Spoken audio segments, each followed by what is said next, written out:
arrintan oo ku saabsan maaragtay in wareegta soo baxday gobolka Banaadir oo maaragtay aan aqriyay iyo idaacada aan ka maqlay waxa nala gudboonatay inaan jawaab ka bixino arrintaas maaha arrin maaragtay fudud maaha. waxaan u sheegaynaa dadka oo la barakicinayo oo gaar ahaan ujeedada ay tahay in dad gaar ah loo daleeyahay. ujeedkana waxa waaye haddaan si tabaftiran u sheego waxa waaye arrinta Shingani waa Shingani kusoo biishuuni waayo dawladda ma awoodo dad kale inay gurig oo ka qaado. waxaa la yiri maskiin miska la fuulo leh. marka waxa waaye dadka masaakiinta usku socda. marka waxaan codsaneynaa anaka inaan ka gaashaamano oo u sheegno in arrintaas oo ay tahay wax lala yaabo, waxaan dhici karin oo ka soo baxay maamul gobolka Banaadir 3 bilood gudihiis qofkii ku dhisi waay dhulka waa la kala wareega.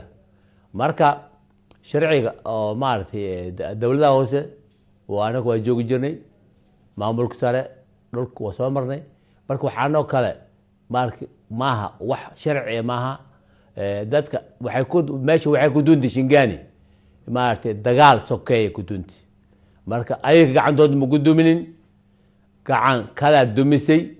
marka waxay sugayeen magdhow iyo in loo gargaaro, maaha in la dhaho meeshii magdhow ka sugayeen in la dhaho meeshaba waa in la qaada. marka waxaan macquuleen waaye.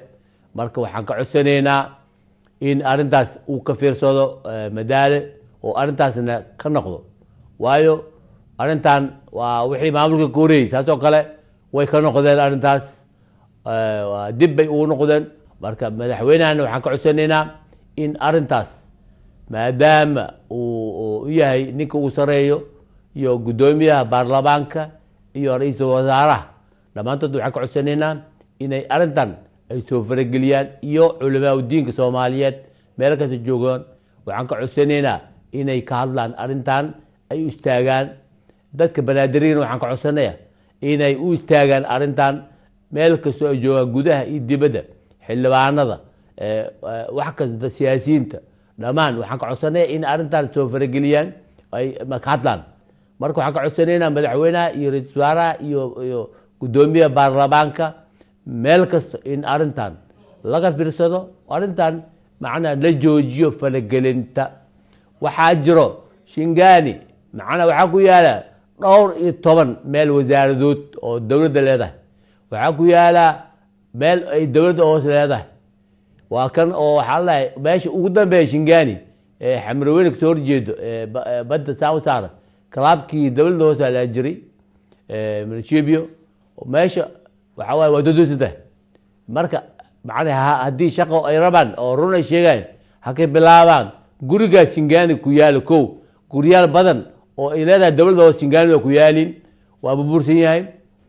dad kalena macnaa meel kaas anaga shaqo kuma leyn, laakiin dawladda macnaa wakaaladaha maxaa la haddii ay soo qabto meel badan ma raba inaan magac oo badan aan tiriyo oo maaragtay aan garanayo.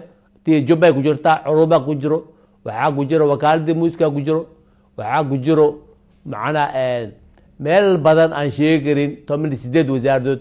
xeebaha wasaaradda wakaaladda horumarinta xeebaha ku jiro, waxaa ku jiro intaan xasuusto macnaa waa farbadiin. taas aan isku daaliyeyno. marka dib isku noqda.